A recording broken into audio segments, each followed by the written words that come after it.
Greetings everybody, it's Rob from the Sage Tower, and we're here with another Pathfinder 2nd edition video, and this one is another archetype video looking at a different archetype available to us in Pathfinder, kind of going through the list, looking at them not just as how the archetype plays, but from a GM perspective as well, to see how effective it would be in an actual campaign. This is the fourth one that we've done, and this one is one that I haven't really seen much of. I haven't got a chance to really dig that deep into the Dark Archive book, but this is the Alter Ego Archetype. So let's hop on over there. A little bit of a scroll down here. So essentially, the Alter Ego allows you to pretend to be somebody else, passing as someone else, either in the crowd, having the same skills, pretend to be someone else. So it is an uncommon archetype. As we mentioned, uncommon means just make sure that it's approved by your GM. Not everybody has an alter ego. I would also make sure that it probably is more suited for like social campaigns involving, city settings, or involving places where you're going to actually be sneaking around, having to do that kind of social interaction, and less combat, less murdering everything in sight. So let's see what we got. Starting off with the dedication on its own, you become an expert in deception, and you gain the assume a role activity. So assume the role lets you essentially study someone and pretend to be them. So you can pretend to be a cook, cleaner, librarian, priest, whoever.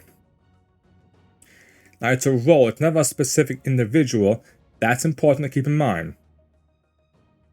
Doesn't mean you can pretend to be that specific person, but you can pretend to be a priest and sneak into a church kind of deal. You perform the impersonate activity, gain a +1 to any deception checks you make while in your impersonation. You also gain a lore skill relevant to that role. You gain a +1 to that lore skill. And if you're untrained in it, you probably will be, let's be honest. You can use your level as your proficiency bonus. So that plus the bonus gives a pretty nice chance to use your lore check, because your lore checks usually have a bit of a lower DC. So if you're playing a campaign where you're going to be doing some sneaking, like I said, some subterfuge, not bad so far. Change of face. When you impersonate, you don't need a disguise kit. Instead, simple illusions or temporary transmutations. Okay, this is an okay one. My only issue with this is like a disguise kit isn't that,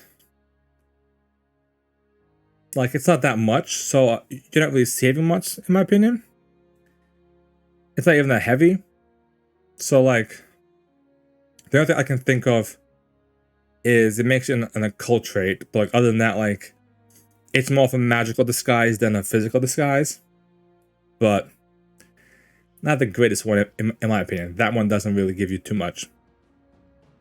Fake it till you make it. When you take on the role, you become more capable with all sorts of tasks involving. You can choose 2 skills associated with that role, and you can become proficiency bonus in them, and +1 skill check.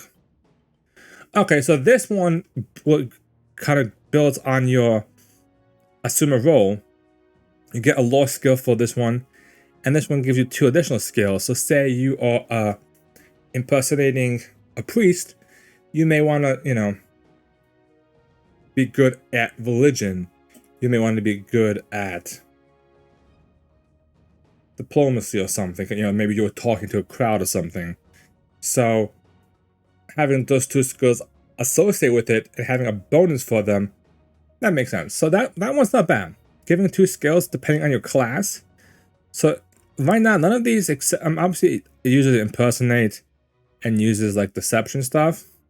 But outside of that, I think it's really class specific here. So you can do pretty much a lot of stuff. In plain sight, people often only see what they want to see.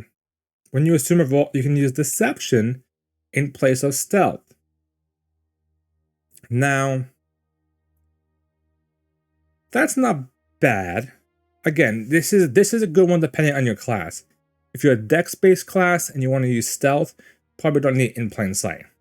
But if you're, living up to this alter ego and you have a high deception modifier, then that might be good. Not to mention that because of your dedication, you become an expert in it, where you may not be an expert in stealth right away. So this will allow you to sneak around, depending, like it says here. If you're a sailor at the docks, no one's gonna. It might be easier to use deception because you belong there. It's kind of, it fits. So that one's not bad. That one actually, if you're not playing a class that's good at stealth, definitely. Sound mirror, allowing you to manipulate sound and create mirror noise as distractions. You can cast silence on yourself and a ventriloquism, and you can cast a ghost sound. Alright, silence on yourself will make it so that you don't make any noise, including walking around, so that helps you kind of like get around quietly. Ventriloquism, ghost sound, lets you do that misdirection, toss sound someplace else, make someone talk from something else. That kind of allows you to trick people.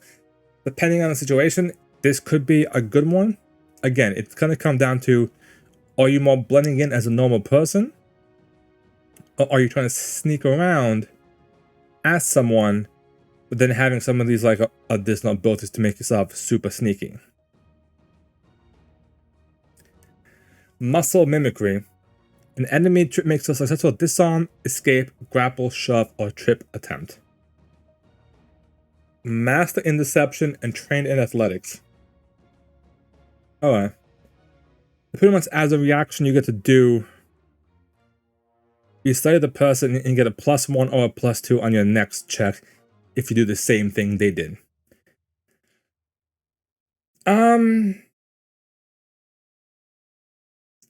Could be useful. Again, this is a combat-based one, and a lot of these are social-based. So depending on the battle, I also say it, like for instance, improved grapple, improved shove, like that. I think doesn't. I'm curious, like when it makes a successful grapple attempt, stuff like that. Because say someone has the attack roll that they have grapple on it, so they attack. If they hit, the weapon of the monster grapples naturally.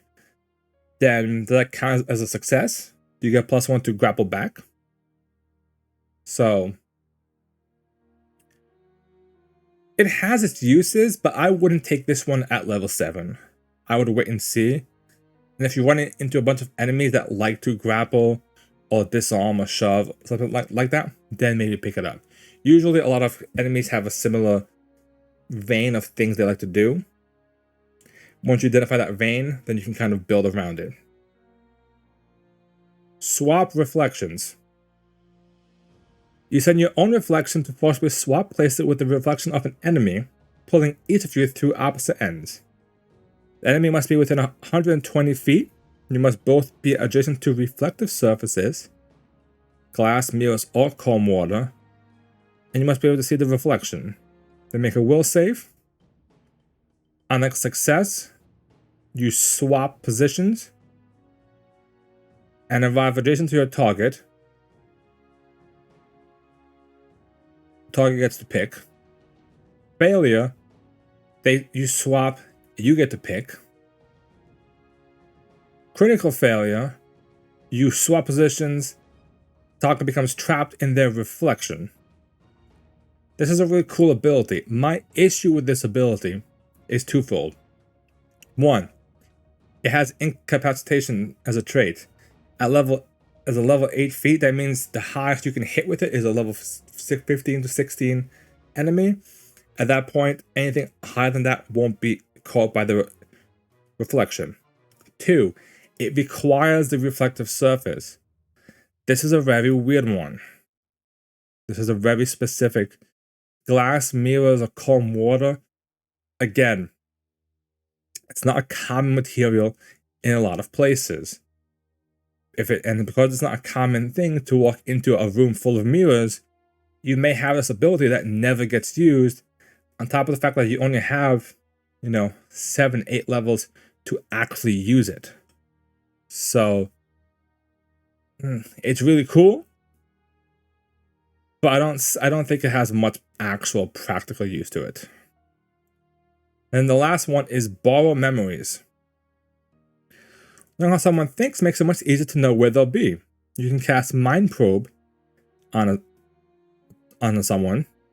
If you cast Mind Probe on a target you're studying with the purpose of assuming their role,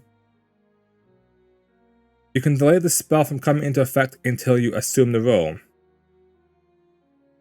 Okay, so this actually, depending on the campaign, this one is actually really broken. And what I mean by this is, so Mind Probe, let's just scroll down a bit.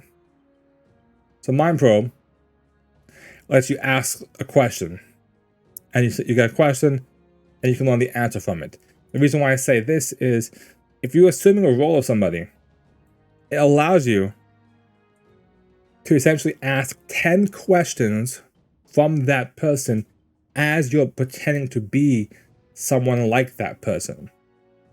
So for instance, say you're walking around and you're pretending to be a cook, or you're pretending to be a dock worker, and you don't know a specific question that might, like a specific regulation, how things normally are done here, you could pretend to lie. Or with this question, with this ability, if you made the check correctly, you can essentially probe their mind and know how they would answer it, and then use that answer to pretend to cover your answer. So with that, you don't have to pretend. It gives you a lot of information. Not bad, not bad. With that, let's hop on back to the big screen for you guys. The Alter Ego Archetype. What could to say about it? It is okay. At first, when I first saw the name, I thought, is there gonna be like the Vigilante class we had in 1E? But it wasn't. It's very social based, I would say. Very campaign specific. Like, I would say if you're playing a campaign where you guys are trying to be sneaky, then it might be useful.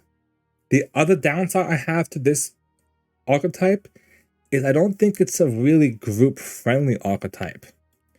What I mean by this is, say one of you has Alter Ego as an archetype, the others don't. Okay, then what's going to happen? Does that one person get to sneak in, and they spend they spend an hour of the session, one-on-one with the DM doing their stuff? Because the rest of the party isn't Alter Egos. They have no sneaking abilities to their name, so they go in guns blazing normally. So there's that disconnect that I'm a bit concerned about with this kind of archetype. Now, of course, you all could have it. That would be a pretty crazy campaign if you're all like these super spies. That could work. Or if the campaign is a bit of a heavy social one, and there's different ways where you can get around, not having to pretend to be someone else. Maybe there's a royal party. One of you could go Alter Ego and pretend to be one of the servers or the butlers at the party, blending in with the staff, sneaking in with the staff, getting to the places that staff can get to, but the guest can't, while the rest of the party deals with the stuff over in the main party area where the guests can attend. That could be a cool idea. You have a few of those type of situations, then this archetype is worth it, in my opinion. Otherwise, depending on the campaign, it's very up or down, in my opinion. If any of you have played with this archetype, I would love to know how it went. Let me know down in the comments below. I'm definitely curious. And of course, while you guys are down there, be sure to hit that subscribe button. It helps immensely with the channel and helping the channel grow. And I hope you guys have enjoyed this little exploration into the Alter Ego archetype. Thank you guys for watching this video.